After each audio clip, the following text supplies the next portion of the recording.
अहिंसा तीर्थ प्रणेता, अहिंसा तीर्थ प्रणेता, जय जय हो भारत गौरव राष्ट्र संत प्रमुख सागर। स्वर्णिम स्वर्ण जयंती का अवसर ये महान है, मिलकर हम मनाएंगे गुरुवर देश की शान है। प्रमुख सागर जय हो गुरुवर, प्रमुख सागर जय हो गुरुवर।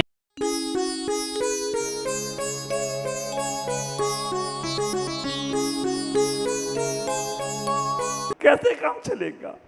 हमें जो सोच रखना है अपने बच्चों को लेकर, अगर एक स्कूल तैयार हो जाए, एक कॉलेज तैयार हो जाए, हर शहर में 10 मंदिर हो तो चलेगा, लेकिन अपनी जैन समाज के बच्चों के लिए एक स्कूल और हर घर का बच्चा उसमें पढ़ेगा। कहना मंदिर नहीं आओ तो चलेगा, लेकिन अपनी पाठशाला में तुम्हें नाम लिखाना है। हमारा भविष्य, हमारा जैन समाज, हमारा जैन धर्म जगत का धर्म हो जाए तो कोई आश्चर्य की बात नहीं है। सोच बदलना है, अपने को ख्याल करना।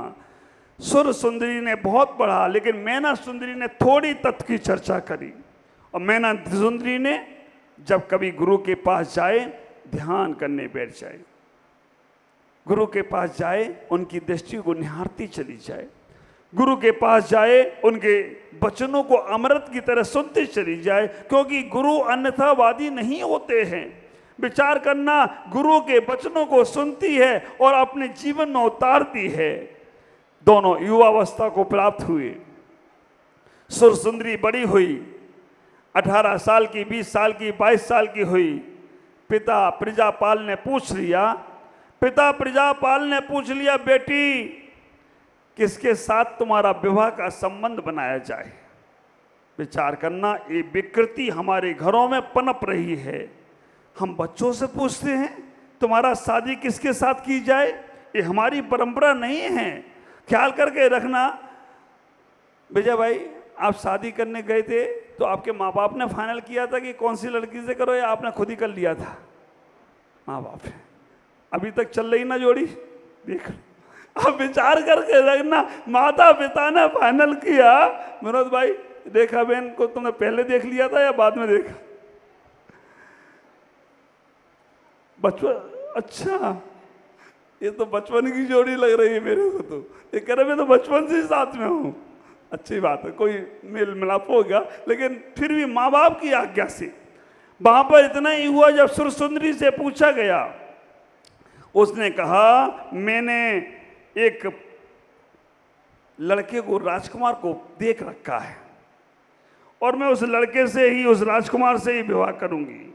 उसका नाम हरिवाहन, हरिवाहन नाम का राजकुमार है। मैं उससे विवाह करूंगी, मैं उसके बिना रह नहीं सकती हूं। विचार करके लगना, जब ये बात उन्होंने कही, जब ये बात उन्होंने सुनी, प्रजापाल अपनी बेटी की खुशी के लिए हरिवाहन से उसका विवाह कराने का प्रयास करता है। वास्तव में आज हमारी समाज में बहुत बड़ी विकृति है, बहुत बड़ी विकृति है।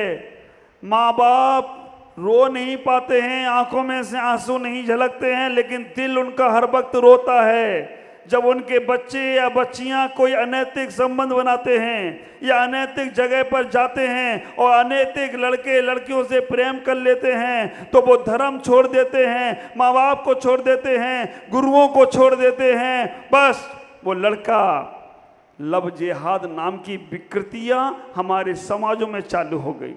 ख्याल करो, जो बच्चे आज अपने माँ बाप को ये दुख दे रहे हैं, जो बच्चे आए अपने माँ बाप को, मेरे पास कई लोग आते हैं, नाम कहाँ बताऊं मैं आपको, लेकिन ऐसे माँ बाप आते हैं, बोलते हैं महाराज मरते ही इस बच्ची का मैंने गला क्यों नहीं घोंट दिया, आज मेरी इज्जत समाज में है, वो समाज में पूरी इज्जत खराब कर दी, आज मेरी सुनती नहीं है, मैं क्या करूं।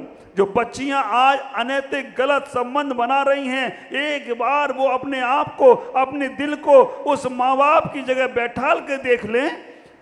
जो तुम माँ बाप को कह रहे हो ना, नहीं मैं तो वहीं जाऊंगी, मैं वहां के अलावा कहीं जा नहीं सकती हूं, विचार करना, माँ बाप जिंदा रहकर भी मुर्दा लाश की तरह घूम रहे हैं।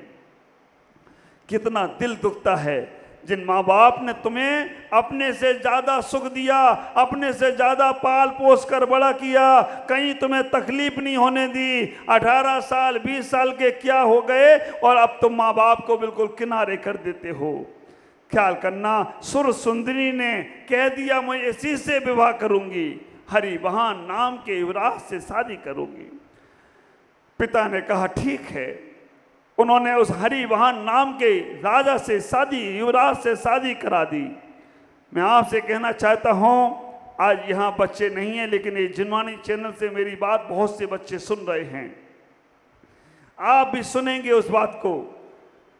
माँ बाप इतने दुखी हैं उन बच्चों से, इतने दुखी हैं माँ बाप उन बच्चों से जो बच्चे या जो बच्चियां अनैतिक संबंध बना लिए, किसी और को वो पसंद करने लग गई, अजैन में जाकर शादी करने लग गई। उन माँ बाप का दिल, एक बार वो बच्चे पढ़ रहे हैं सरल मन से, तो मैं कहूँगा वो बच्चे अपने जीवन में कभी माँ बाप नहीं बनेंगे। वो बच्चे कभी माँ बाप नहीं बनेंगे अगर वो बच्चे समझ लें कि हमारे माँ बाप हमारी वजह से इतने दुखी हैं। और जो बच्चे इस प्रकार से माँ बाप को दुखी कर रहे हैं, वो ख्याल करके रखना उनके भी बच्चे होंगे। फिर बच्चे टिक फॉर टैक करेंगे, तब उन्हें पता चलेगा। और डायलॉग ऐसे मारते हैं, मैंने एक बच्चे से पूछा कि भाई तुम इस प्रकार से माँ बाप के दिल दुखा रहे हो और ऐसे तुम अनैतिक संबंध बना रहे हो, कहीं जा रहे हो। बोले महाराज जाति बाती कहाँ देखी जाती, प्यार में जाति थोड़ी देखी जाती। बारी तुम्हारी बुद्धि, प्यार में अब जाति नहीं देखी जाती है, प्यार में कुछ नहीं देखी जाता है। तो चले जाओ कहीं पर और गलत में जाकर संबंध बनाओ। ख्याल करना, सुर सुंदरी गई, शादी हुई, बहुत अच्छे से हुई। शादी होने के उपरांत घटना इतनी घटती है, मैना सुंदरी का नंबर आया। मैना सुंदरी भगवान का गंधोदक लेकर पिता के पास गई। मैना सुंदरी गंधोदक लेकर जब पिता के पास पहुंची, पिता ने गंधोदक को लगाया आंखों में और पिता ने पूछ लिया, बेटा तुम बड़े हो गए हो, तुम अब यौवनता को प्राप्त हो गए हो, तुम्हारा विवाह किससे किया जाए, तुम्हारा संबंध किससे बनाया जाए, तुम्हारी शादी किससे की जाए। तुम्हारी बड़ी बहन सुर सुंदरी ने अपने लिए युवराज देख लिया, मैंने उससे विवाह करा दिया, अब तुम्हारा विवाह किससे किया जाए, बेटी बताओ। ये शब्द सुनते ही मैना सुंदरी हतस्पर्ध रह गई। मैना सुंदरी अपने पिता से बोलती, ये कथानक बिल्कुल सही है, जिनागम पे श्रद्धा है तो ये कथानक को श्रद्धा पूर्वक सही समझना। प्रजापाल ने जैसे ही देखा, मैना सुंदरी से कहा कि बेटी तेरा विवाह किससे किया जाए। मैना सुंदरी हाथ प्रबद्ध रह गई। उसने कहा, पिताश्री आप ये कैसी बातें कर रहे हो। भारतीय नारी कभी अपने लिए पति नहीं चुनती है, भारतीय नारी कभी अपने लिए वर का चुनाव नहीं करती है। पिताश्री जो आप मेरे लिए पति चुनाव करोगे वो ही मुझे स्वीकार है। मैना सुंदरी ने कहा कि पिताश्री जो आप मेरे लिए कहोगे वो ही मुझे स्वीकार है। प्रजापाल ने कहा, नहीं नहीं बेटी, तुम अपने लिए कोई वर चुन लो। मैना सुंदरी ने बहुत कुछ कहा, बहुत पिता को समझाया कि नहीं, मुझे अपने लिए कोई वर नहीं, मेरे भाग में जो लिखा होगा वो मुझे स्वीकार है। प्रजापाल का अहंकार जागृत हो गया। प्रजापाल ऐसा पिता पहली बार देखने को मिलेगा। हर कोई पिता चाहता है कि मेरी बेटी अच्छे घर में जाए, मेरी बेटी अच्छे संपन्न घर में जाए, मेरी बेटी हर अच्छे जगह पर जाने का प्रयास करे। लेकिन प्रजापाल ने कहा, नहीं बेटी, तुम अपने लिए वर चुन लो। मैना सुंदरी बार बार कहने लगी, देखना सुर सुंदरी जो बाहर की यात्रा में जाती थी और मैना सुंदरी वो एक ही बात कहती थी, मैं ना सुंदरी, मैं सुंदर नहीं हूं, मेरा आचरण जैसा होगा बस वैसे ही मैं हूं। उसने अपने मुख से नहीं कहा, पिता ने बहुत बार कहा। आगे क्या हुआ, किससे उसकी विवाह हुआ, किससे उसका संबंध बना, प्रजापाल पिता क्या कहता है और मैना सुंदरी क्या कहती है, बताऊं, बोलूं? आज नहीं, कल। आज इतना ही सुनेंगे आप। प्रजापाल और मैना सुंदरी दोनों बेटे हैं। सुरसुंदरी का विवाह हो गया है और प्रजापाल अपनी बेटी से क्या तत्व चर्चा कर रहा है। प्रजापाल बाहर की बातें करेगा और मैना सुंदरी अंदर की बातें करेगी। प्रजापाल बाहर का वैभव गिनाएगा और मैना सुंदरी अंदर का वैभव बताएगी। क्या है आज नहीं, कल चर्चा करेंगे। आज इतना ही।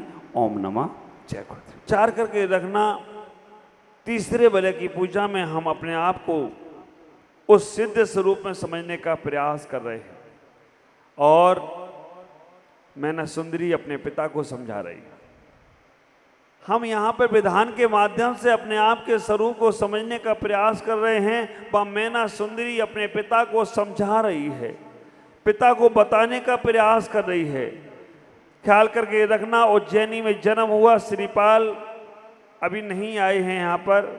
दो प्रकार के कथानक अलग अलग ग्रंथों में मिलते हैं। कहीं पर श्रीपाल का जन्म दिखा दिया, बाद में कोड दिखा दिया, जैसा कि आपको यहाँ बताया जा रहा है। वो भी एक आचार्यों का कथन है। और एक श्रीपाल चालित में जो सोमदेव आचार्य लिखते हैं वो भी एक कथानक है। उज्जैनी में प्रजापाल सौभाग्य सुंदरी की दोनों पुत्री मैना सुंदरी और सुरसुंदरी, सुरसुंदरी का विवाह हो गया अतिवाहन नाम की युवराज से। मैना सुंदरी गंधोदक लेकर पहुंची। पिता ने पूछ लिया, बेटा तुम बड़ी हो गई हो, किससे विवाह करोगी? आप विचार करना, मैना सुंदरी बहुत युक्ति और धर्म को जानने वाली थी। वो अपने पिता से कहने लगी, पिताश्री आप ये कैसी बातें कर रहे हो? पिताश्री, श्रेष्ठ उच्च कुल की नारी कभी भी अपने विवाह के संबंध में बात नहीं करेगी। श्रेष्ठ उच्च कुल की नारी मर्यादा को रखते हुए कभी भी अपने शादी की बात नहीं करती है। और अपने लिए खुद वर चुनना, ये तो बात बिल्कुल ही नासमझी की है। ऐसा नहीं हो सकता पिताश्री, आप ही मेरे लिए जो वर चुनेंगे वो मुझे स्वीकार है। आप विचार करके रखना, मैना सुंदरी अपने पिता से कहने का प्रयास कर रही है और पिता कह रहे, नहीं बेटा, आप अपने लिए कोई भी वर, कोई भी राजकुमार चुन लो जो तुम्हें श्रेष्ठ हो, जिसको तुम पसंद करती हो। वहां इतनी घटना घटती है, मैना सुंदरी अपने आप को संबंधित करती है कि आज मेरे पिता ने ऐसा प्रश्न मेरे से पूछ लिया, ऐसी नीच बात हमसे पूछ ली कि तुम्हें कौन सा राजकुमार पसंद है। ख्याल करो, पहले वर माता पिता ही चुनते थे, वधू का चुनाव माता पिता ही करते थे। बड़े लोग जो चुनाव करते थे, बड़े लोग जो विवाह संबंध करते थे, वो बात बहुत बहुत आगे तक चलती थी। आजकल सब गड़बड़ हो गया है, आप लोग देख रहे हो। पहले माता पिता लड़के के लिए बहू देखने जाते थे, लेकिन अब आजकल उल्टा हो गया। लड़के बहू देख लेते हैं, बाद में माता पिता को बताते हैं। पति पर लड़के आजकल अपनी पत्नी पहले ही ढूंढ लेते हैं और पत्नी बच्चियां भी आजकल अपने लड़कों को पहले ही ढूंढ लेते हैं। माता पिता को तो पता ही नहीं चलता है। ये मर्यादा का उल्लंघन है, ये घर की मर्यादाएं समाप्त होने का साधन है। ये आप विचार करके रखना, वो बच्चे जो अपने लिए स्वयं वर चुन रहे हैं, जो अपने लिए स्वयं पति या पत्नियां खोज रहे हैं, ख्याल करके रखना वो अपने घर में बड़े बुजुर्गों का अपमान करते हैं। कुछ आदर्श परिवार अभी भी हैं, कुछ आदर्श परिवार अभी भी हैं। ख्याल करो, उन आदर्श परिवारों में आज तक कभी अनहोनी घटना नहीं घटी, आज तक अनहोनी घटना नहीं घटी। और जिन जिन परिवारों ने लव मैरिज की है, उनके इतिहास उठाकर देखना, बड़ी मुश्किल से उनके 1 साल 2 साल 3 साल और 4-5 साल में तो ये लगता है कि अब तलाक। अब हमें नहीं रहना इनके साथ। क्यों? पहले तो बड़ी खुशी खुशी इसके बिना मैं रह नहीं सकता, अब क्यों कह रहे हो इसके हम साथ रह नहीं सकता?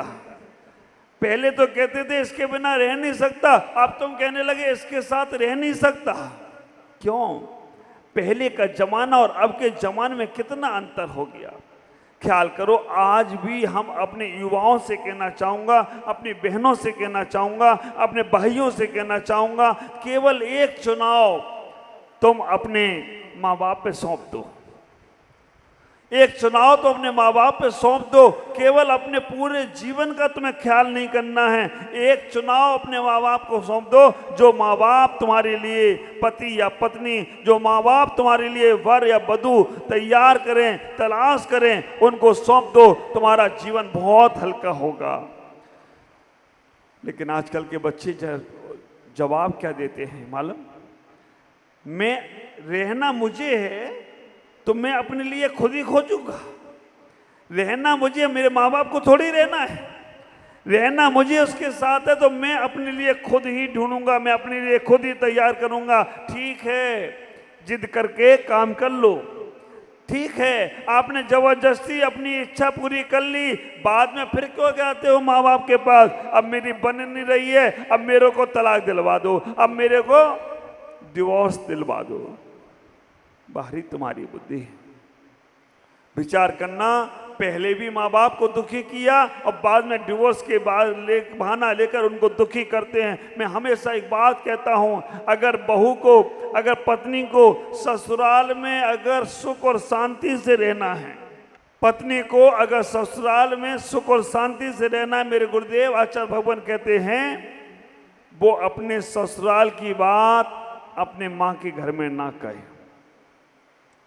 ख्याल करके रखना, जो लोग, जो बहुएं अपने ससुराल की बात अपने माँ के घर में जाकर कहती हैं, वो माँ को दुखी करती हैं, माता पिता को दुखी करती हैं और ससुराल में खुद भी दुखी होती हैं। क्यों? माँ बाप ने तुम्हें अच्छे से विदा किया और तुमने जाकर माँ बाप के पास ये शिकायत कर दी, यहाँ ऐसा होता है, वैसा होता है, तो उनका दिल दुख रहा है। रहना तुम्हें यहाँ है, वहाँ कैसे एडजस्ट करना है आपको सीखना है।